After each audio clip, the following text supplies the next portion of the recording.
Bueno, entonces, como les decía, vamos a ver una clase más de energía, la clase 3, que es una clase donde vamos a volver a trabajar el concepto de energía potencial gravitatoria. Ustedes pueden decir, bueno, pero otra vez, si ya lo vimos, energía potencial gravitatoria.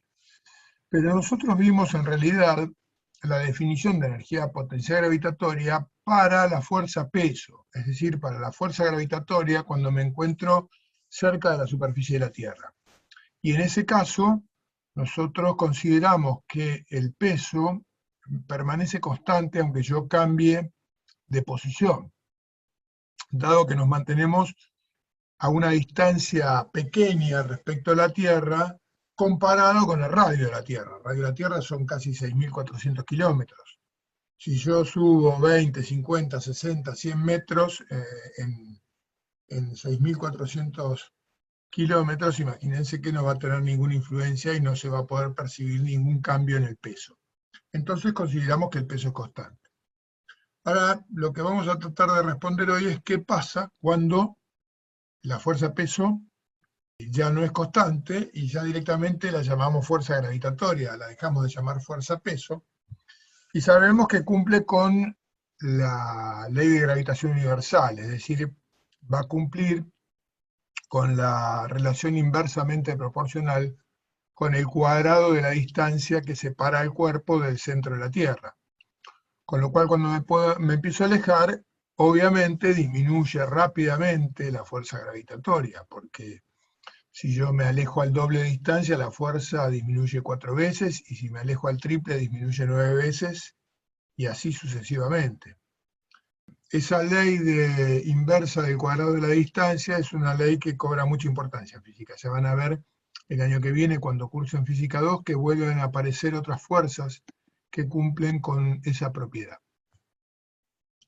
Entonces lo que tenemos que imaginarnos es dos cuerpos, pero en este caso un cuerpo sería un planeta, en este caso podríamos pensar que es el planeta Tierra, que tiene una masa que ahí la defino como M mayúscula, y otro cuerpo cualquiera, una partícula de masa M, que yo puedo ubicar en algún lugar del espacio a una cierta distancia de la Tierra. Evidentemente aparece la fuerza de atracción gravitatoria, es esa fuerza que yo dibujé, y por supuesto que su reacción está en el centro de la Tierra, como siempre. Pero bueno, nosotros queremos ver qué pasa con esta partícula de masa M al ubicarla ahí. Y como siempre, para hablar de energía, lo primero que hacemos es ver de calcular el trabajo que realiza esta fuerza cuando el cuerpo es desplazado de un punto hasta otro. Por ejemplo, acá yo voy a desplazar el cuerpo alejándolo del planeta Tierra. En este caso lo voy a hacer por una trayectoria recta.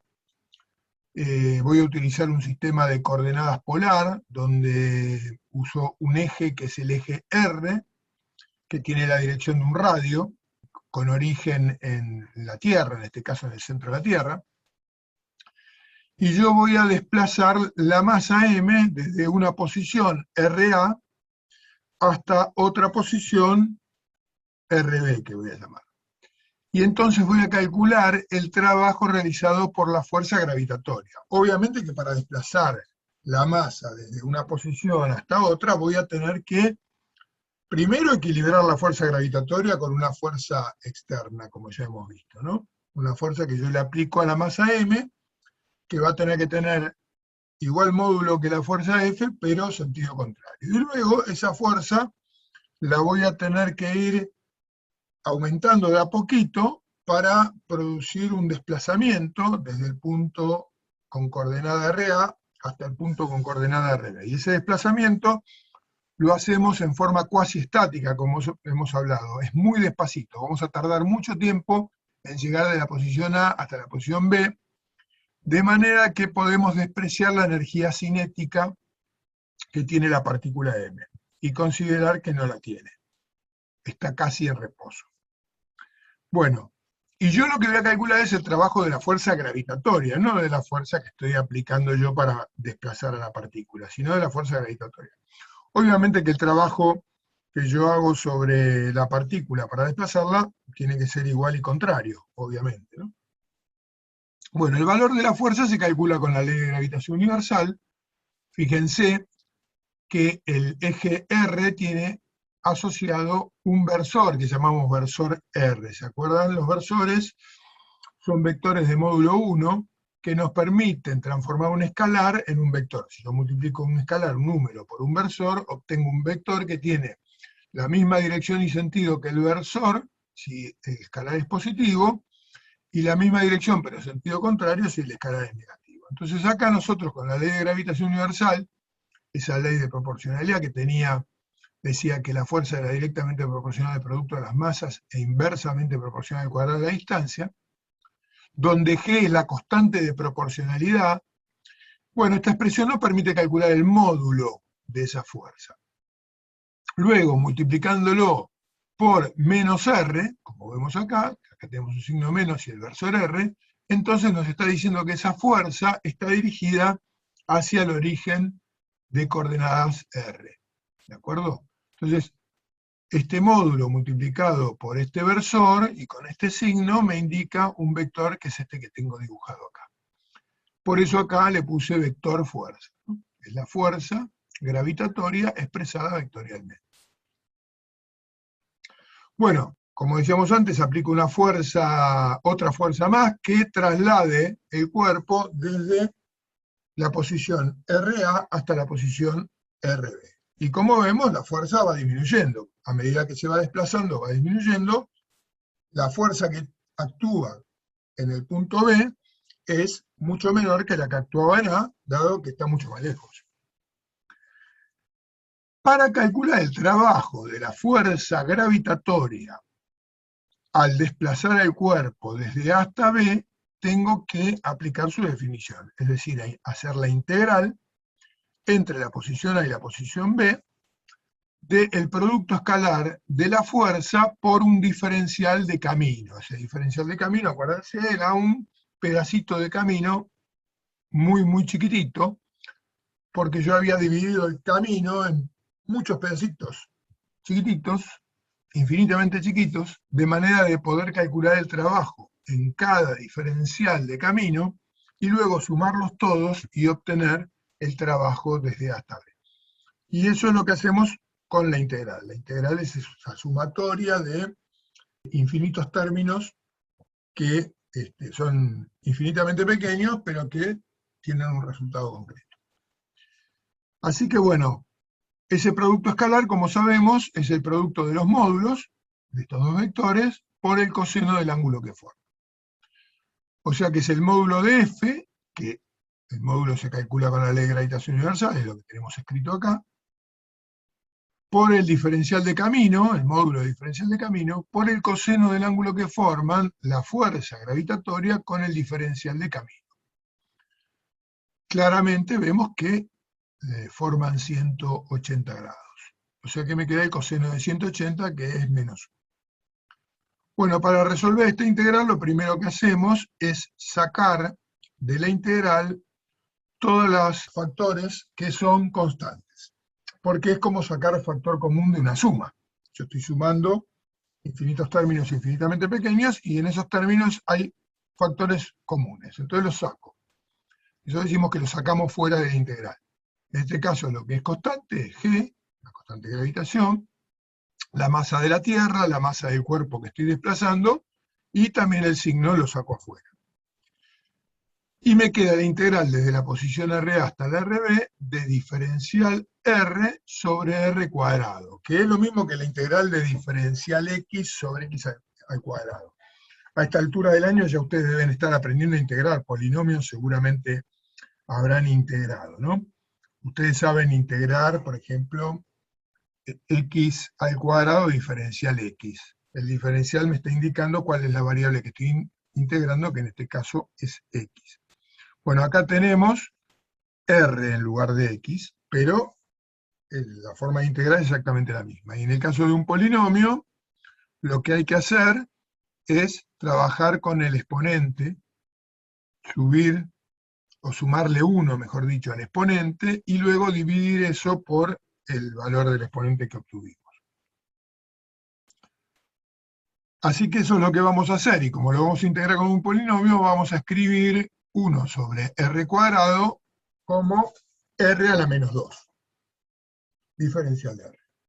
R a la menos 2 es lo mismo que 1 sobre r al cuadrado. Entonces, bueno, ¿cómo hacemos esta integral? Como dijimos, y como habrán aprendido en análisis matemático, la integral es una antiderivada, operativamente es eso, entonces lo que voy a hacer es sumarle una unidad a el exponente. Con lo cual me queda menos 2 más 1. Menos 2 más 1 es menos 1, que es esto que escribí acá. Y lo divido por ese exponente que me quedó, que es menos 1. O sea que me queda r a la menos 1 dividido menos 1.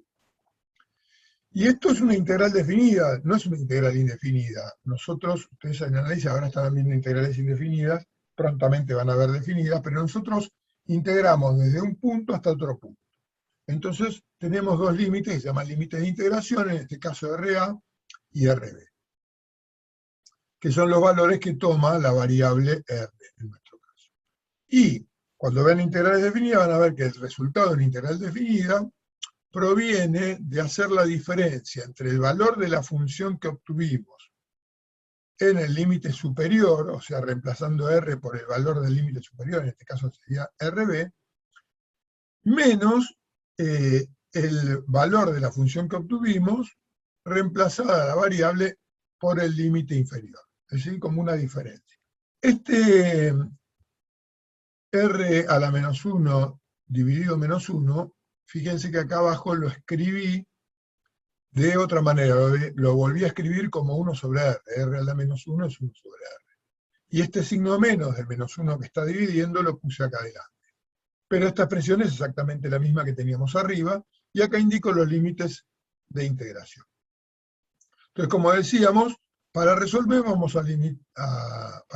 integral vamos a reemplazar el límite superior y le vamos a restar el límite inferior en la función. Al hacer esto sigo sacando g por m como factor común, y me queda 1 sobre rb menos 1 sobre ra. Este menos que estaba acá se fue con este menos que estaba delante, por eso yo no lo puse más.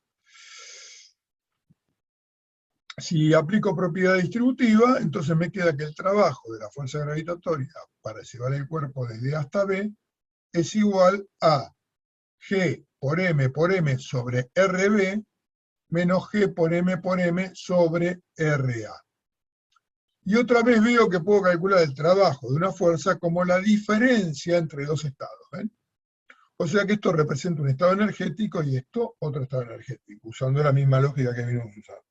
Y esta energía se llama energía potencial gravitatoria. Lo que pasa es que en el caso general, como decíamos, cuando la fuerza gravitatoria no es constante, hay que calcular la diferencia de energía de esta manera. Entonces ahora vamos a ver cómo definimos la energía potencial gravitatoria a partir del trabajo que se puede calcular como esta diferencia. Y nosotros ya habíamos definido energía potencial gravitatoria. Habíamos visto que la variación de energía potencial gravitatoria era igual al trabajo de la fuerza gravitatoria cambiado de signo. Seguimos usando la misma definición.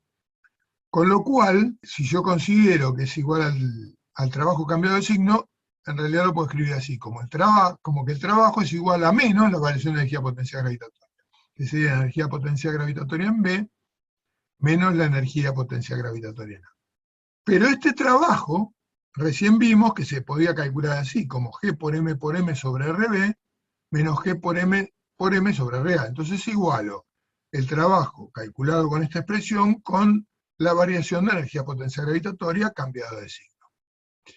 Y bueno, obviamente, fíjense, saco este signo, lo pongo de este otro lado, para poder comparar las igualdades, y distribuyo este signo. O sea que lo pongo delante de esta expresión, G por M sobre RB, y acá me queda menos, y entre paréntesis pongo menos G por M sobre RA. Bueno, mirando esta diferencia, esto nos está diciendo que la energía potencial gravitatoria en B tiene que ser igual a esto que está acá, a este primer término, menos G por M sobre RB. Y la energía potencial gravitatoria en A tiene que ser menos G por M sobre RA. O sea que esta expresión correspondería a la energía potencial gravitatoria en cada punto. En general, nosotros, cuando vimos energía potencial gravitatoria en la cercanía de la Tierra, elegíamos el 0 para la energía potencial gravitatoria cuando tenía altura 0. Entonces, donde yo ponía el nivel, generalmente en el piso, decía, bueno, acá tengo la altura 0, y acá yo voy a decir que la energía potencial gravitatoria vale 0. Eso me permitía que las energías potenciales gravitatorias que calculaba siempre tenían valores positivos. Bueno, pero cuando uno habla de la energía potencial gravitatoria en el caso de los planetas, no es conveniente poner el 0 en la superficie del planeta, y en general lo que se acostumbra es poner el 0 de energía potencial gravitatoria en el infinito. Como todas estas magnitudes son relativas, depende de cómo yo elijo el sistema de coordenadas, dónde pongo el 0, ¿no? Todo lo que estamos viendo siempre es relativo al sistema de coordenadas. Bueno, acá lo que se suele hacer es decir, bueno, en el infinito, cuando un cuerpo esté infinitamente alejado, voy a decir que su energía potencial gravitatoria vale 0. A medida que me voy acercando a la Tierra, la energía potencial gravitatoria va a aumentar en módulo, pero en realidad su valor va a ser menor porque va a ser negativo, por esto que estamos viendo, ¿no? Entonces yo digo, bueno, si yo el punto B me lo llevo al infinito y digo que allá vale 0, entonces voy a considerar que la energía potencial gravitatoria vale 0 ahí, y entonces esto va a valer 0 y esto va a valer 0. Me queda menos la energía potencial gravitatoria en A, sería el punto que tengo más cerca, igual a menos G por M sobre RA. El menos con el menos hace más, y entonces esto me queda así, ¿no? Directamente esto es la energía potencial gravitatoria, igual a menos G por M sobre R. A esta energía se la llama energía potencial gravitatoria absoluta. No es absoluta, es relativa, porque yo puse el 0 en el infinito porque a mí se me dio la gana. Pero, como es costumbre en física, hacer esto siempre, entonces cuando se considera que en el infinito está el valor de la energía potencial gravitatoria 0, calculando la energía potencial gravitatoria como menos G por M sobre R, voy a obtener lo que voy a llamar energía potencial gravitatoria absoluta. Así se la denomina, aunque en realidad sigue siendo relativa. Observen entonces que con este sistema de coordenadas utilizado, el módulo de la energía potencial gravitatoria va aumentando a medida que me acerco a la Tierra, pero en realidad lo que está pasando es que está disminuyendo. Esto es como si yo, cuando lo hacía cerca de la superficie de la Tierra, en lugar de poner el 0 en el piso, lo ponía arriba de la terraza de un edificio. Bueno, si el cuerpo ocupaba posiciones más bajas que la terraza del edificio, la energía potencial gravitatoria que tenía era negativa. Bueno, acá es lo mismo, nada más que estamos poniendo la terraza en el infinito, ¿no? O sea que la energía potencial gravitatoria absoluta solo puede ser negativa, solo puede ser negativa. Bueno, pero para todo esto hay algo que tendríamos que pensar y poder demostrar, que es si realmente la fuerza gravitatoria sigue siendo una fuerza conservativa, como habíamos demostrado que lo era el peso, ¿no? En el caso de cuando me alejo más, ¿sigue comportándose como una fuerza conservativa? La pregunta es, ¿el trabajo que realiza la fuerza gravitatoria sigue siendo independiente de la trayectoria? Bueno, vamos a ver que sí. Fíjense, es fácil de darse cuenta.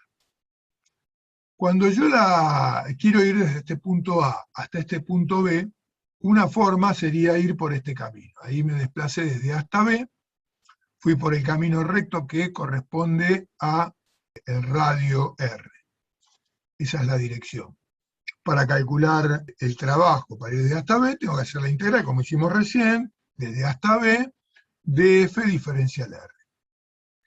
Si yo en lugar de ir por este camino, voy por otro camino, que podría ser cualquiera, pero yo voy a elegir el siguiente, voy a ir desde A hasta C, luego voy a ir desde C hasta D, por un arco de circunferencia concéntrico con el centro de la Tierra, luego voy a ir desde D hasta B' por un radio, de forma recta, y luego voy a ir desde B' hasta B, otra vez, por un arco de circunferencia concéntrico con él. O sea, va a ser así. El desplazamiento y finalmente terminaré en el punto B. Si quiero calcular el trabajo, ahora tengo que hacerlo a lo largo de todo este camino. Bueno, este camino esta integral, que sería esta suma de los trabajos, lo voy a dividir, porque puedo hacerla por partes, es una suma, en 4 partes. Voy a integrar desde A hasta C, luego lo voy a hacer desde C hasta D, luego lo voy a hacer desde D hasta B', y luego de B' hasta B. Y luego voy a sumar esos trabajos que me dio a lo largo de esos caminos. Y sería el trabajo para ir desde A hasta B por este otro camino. Fíjense lo que va a pasar. Cuando vaya desde A hasta C, voy a plantear la integral, y va a ser una integral resuelta de la misma manera como lo hice antes, nada más que ahora el límite inferior va a ser A y el límite superior va a ser C. Y eso me va a dar el trabajo. Cuando el desplazamiento sea desde C hasta D, la partícula se está desplazando en este arco. Fíjense lo que me va a pasar cuando plantee la integral y tenga que hacer el producto escalar, me va a quedar el producto escalar de la fuerza, que es esta que tengo acá, por el diferencial de camino, que acá lo escribí como un diferencial de S. ¿Ven? Que es un diferencial que es tangente a la curva en cada punto. Y como es tangente a la curva en cada punto, y la curva es una circunferencia concéntrica con la Tierra, eso significa que el ángulo que forma la fuerza, que apunta siempre hacia el centro de la Tierra, con el diferencial de camino, diferencial de S, es siempre 90 grados. En todo este trayecto, desde C hasta D. Con lo cual, ¿qué pasa cuando calculo el producto escalar? Me da 0. ¿Por qué? Porque me queda el producto de los módulos por el coseno de 90 grados, que como todos sabemos es 0. O sea que de acá hasta acá tuve un valor, de acá hasta acá tuve 0, y luego voy a ir desde D hasta B', que sería como ir desde C hasta B, ¿ven? O sea, sería continuar con esa integral. Voy a resolver otra vez, límite inferior va a ser D, que va a tener la misma medida que C, límite superior va a ser B', voy a integrar esto y voy a obtener el trabajo desde aquí hasta acá, que me va a dar exactamente el mismo que me había dado acá, porque no cambia ninguna condición. La fuerza sigue apuntando hacia el centro y el diferencial de R hacia afuera. Por último, cuando llevo la partícula desde el punto B' al punto B, otra vez me pasa que F y diferencial de S, el diferencial de camino, son perpendiculares. Y entonces otra vez el trabajo me va a dar 0. Con lo cual, el trabajo para ir desde A hasta B me queda igual al trabajo para ir desde A hasta C, más el trabajo para ir desde D hasta B', que no es otra cosa que el mismo trabajo. Exactamente igual. Es claro que se ve así. Entonces digo, bueno, ya demostré que para este otro camino el trabajo es el mismo. Bueno, y para cualquier camino, el que se quieran imaginar, siempre podrá ser copiado perfectamente por la suma de pequeños incrementos en el radio y pequeños incrementos en el arco. O sea, yo tengo una vigorita, bueno, yo puedo hacer crecer un cachito el radio y girar un cachito. Crecer, girar, crecer, girar, crecer, girar, crecer, girar. Y voy copiando la curva que sea haciendo eso. Y me va a quedar como un serruchito a lo largo de toda la curva, pero bastante parecido, ¿cierto? Si lo hago en el límite, como hacemos esto, porque estamos haciendo una integral, para infinitos diferenciales de camino infinitamente chiquitos, las voy a copiar perfectamente. Con lo cual, es evidente que el trabajo de la fuerza gravitatoria no depende de la trayectoria. Solo depende del punto que salí y del punto que llegué. Esto hace que la fuerza gravitatoria, en el caso más general, sigue siendo una fuerza conservativa. Y esto quiere decir que si yo la partícula la llevo a pasear por todo el espacio, pego varias vueltas y regreso al mismo punto, el trabajo realizado por la fuerza gravitatoria sobre la partícula va a ser igual a 0. O sea, el trabajo en una trayectoria cerrada es igual a 0, condición muy importante para descubrir que una fuerza es conservativa. Bueno, vamos a ver una aplicación muy interesante. Digamos, yo quiero mandar un cohete a la Luna, o a Júpiter, o a Marte. La pregunta es qué velocidad le tengo que dar a ese cohete para que no regrese a la Tierra. ¿Qué quiero decir con esto? A ver, nosotros hemos estudiado balística ya, ¿no? Si yo tiro para arriba una piedra, esa piedra va a describir una parábola y va a volver a caer a la Tierra. Si la tiro verticalmente, va a subir en una trayectoria recta y va a volver a caer a la Tierra. Si la tiro con más velocidad, llega más alto, pero vuelve a caer. Uno en general dice, no, porque la saco de la gravedad. La gravedad no la puedo sacar porque la gravedad existe, no importa cuánto yo me aleje. Disminuye con el cuadrado de la distancia, pero siempre voy a tener gravedad. Con lo cual la gravedad va a seguir actuando sobre cualquier partícula que yo arroje hacia arriba y luego entonces volverá a caer a la Tierra. La pregunta es, ¿qué velocidad le tengo que dar yo a una partícula, en este caso un cohete, una nave espacial? ¿Qué velocidad le tengo que dar para que pueda alejarse infinitamente de la Tierra, para poder ir a otro planeta? Porque si no le doy la suficiente velocidad, va a volver a caer. Es indefectible. ¿Cómo hago para calcular esa velocidad que se la denomina velocidad de escape? Se la denomina así. Que por supuesto va a depender, no es lo mismo escaparse del Sol que de la Tierra, pero nosotros lo vamos a hacer para el planeta Tierra, en nuestro caso, ¿no? ¿Qué velocidad le tengo que dar a un objeto para que no vuelva? Y vos podés decir, no, porque yo lo puedo empujar todo el camino. No, porque para llegar a Marte necesito un año. No puedo llevar combustible para un año, para empujar a la nave durante un año. En realidad, ya sabemos que una nave espacial, una vez que se alejó un poco de la Tierra, ya se mueve por inercia, ¿no? Lo hemos discutido esto. Entonces digo, bueno, pero ¿cuál es la velocidad? Porque en realidad, como siempre va a haber una fuerza, en realidad, digamos, no va a suceder que la suma de las fuerzas sea cero sobre la nave, sino que siempre va a haber una fuerza de atracción que la va a ir frenando un poquito.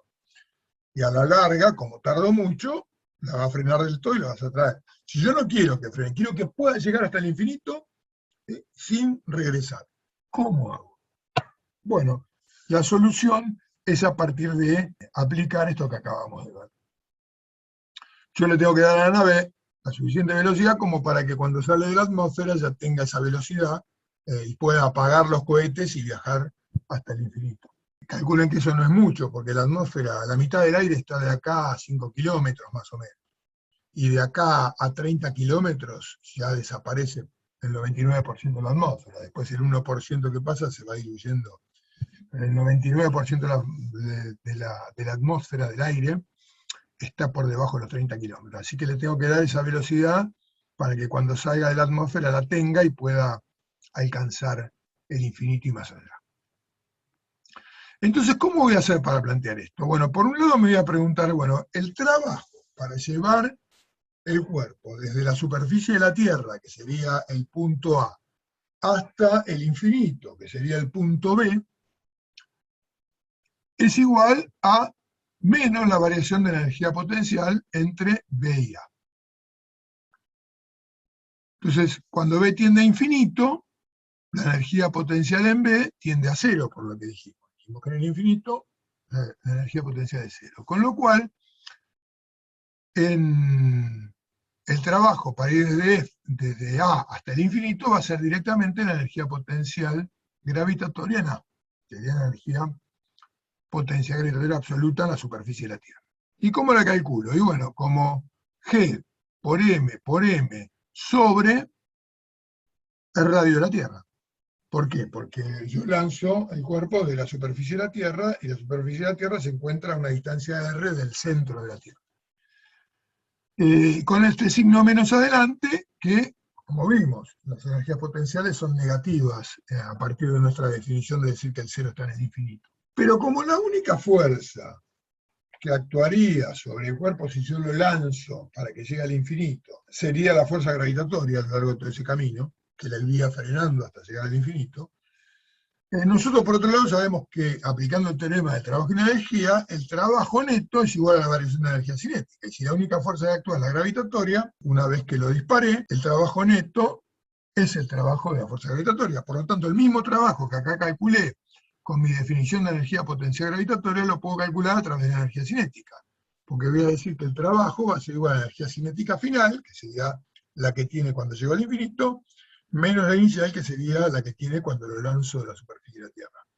Y como yo quiero que llegue hasta el infinito y ahí se frene, la energía cinética en el infinito, voy a decir que justo ahí tiene que valer cero, no antes. Así que, planteando eso, el trabajo va a ser igual a cero menos la energía cinética en la superficie de la Tierra. O sea, 0 menos 1/2 de la masa por la velocidad que le tengo que dar al cohete en la superficie de la Tierra elevado al cuadrado. O sea que el trabajo para ir desde A hasta el infinito lo puedo calcular así, o también lo puedo calcular así. O sea, con la definición de energía potencial gravitatoria o con el teorema del trabajo en energía. Con lo cual, este miembro de la igualdad tiene que ser igual a este otro miembro de la igualdad. Puedo hacer esta igualación. Esta energía calculada como energía potencial tiene que ser igual a la energía calculada con forma de energía cinética. Bueno, los menos se van a cancelar, la masa de la nave se cancela, miren qué interesante, o sea que da lo mismo disparar una batata de acá de la Tierra hasta el infinito, tengo que darle la misma velocidad que si quiero mandar una nave espacial gigante con los astronautas adentro y todo, ¿no? La velocidad que le tengo que dar es la misma. No depende de la masa del cuerpo que quiero lanzar. Bueno, despejando de acá, paso el 2 multiplicando y el cuadrado como raíz, y me queda la raíz de 2G por M sobre R. 2 por 6,67 por 10 a la menos 11, newton por metro cuadrado sobre kilogramo cuadrado. La masa de la Tierra, que es 5,97 por 10 a 24 kilogramos, y el radio medio de la Tierra, que es 6,371 por 10 a la sexta metro. Nosotros generalmente decimos son 6.400 kilómetros, ¿no? Pero en realidad el medio, que sería 45 grados de latitud y a nivel del mar, sería este valor. Así que lo pusimos con más precisión. Bueno, cuando hacemos la cuenta nos da 11.186 metros por segundo, que son aproximadamente 11 kilómetros por segundo, un poquito más de 11 kilómetros por segundo. Esa es la velocidad que habría que darle a la nave espacial, o que tendría que tener la nave espacial, una vez que abandonó la atmósfera, o sea que no tiene más rozamiento. Con esa velocidad llegaría hasta el infinito y no retornaría a la Tierra entonces. Con lo cual esa es la nave esa es la velocidad, perdón, que le tengo que dar a cualquier nave espacial que yo quiera mandar a la Luna, a Marte o a donde fuera. Se llama velocidad de escape. Lograr esto es muy difícil. Es la velocidad que tuvieron que lograr en el año 1969 las misiones Apolo. El Apolo 11 era impulsado por un gigantesco cohete que se llamaba Saturno V, gigantesco, que fue capaz de impulsar a esos 3 hombres arriba de una navecita, que era la cápsula espacial, que se colocaba en la punta de ese cohete, logró llevarlos hasta la Luna. Muy peligroso, ¿no? Había que estar sentado ahí arriba de semejante cohete con tantas toneladas de combustible abajo, que podían explotar en cualquier momento. Eso fue realmente una hazaña casi milagrosa. Fíjense que muy peligrosa. Una vez que se hicieron algunas misiones, se llegó hasta el Apolo 16, si no me equivoco, y después ya no mandaron más personas, nadie, ni siquiera los rusos que perdieron la carrera espacial, ya no valía la pena arriesgar vidas para llegar porque ya habían llegado antes. Y hoy en día todos los astrofísicos y todos los astrónomos consideran que es una locura mandar una persona. Mucho mejor mandar un robot que puede hacer muchos trabajos más rápido que un hombre en la superficie de Marte o de la Luna, o donde fuera, y sin el peligro de que se pierda una vida. Al sumo se pierde una máquina.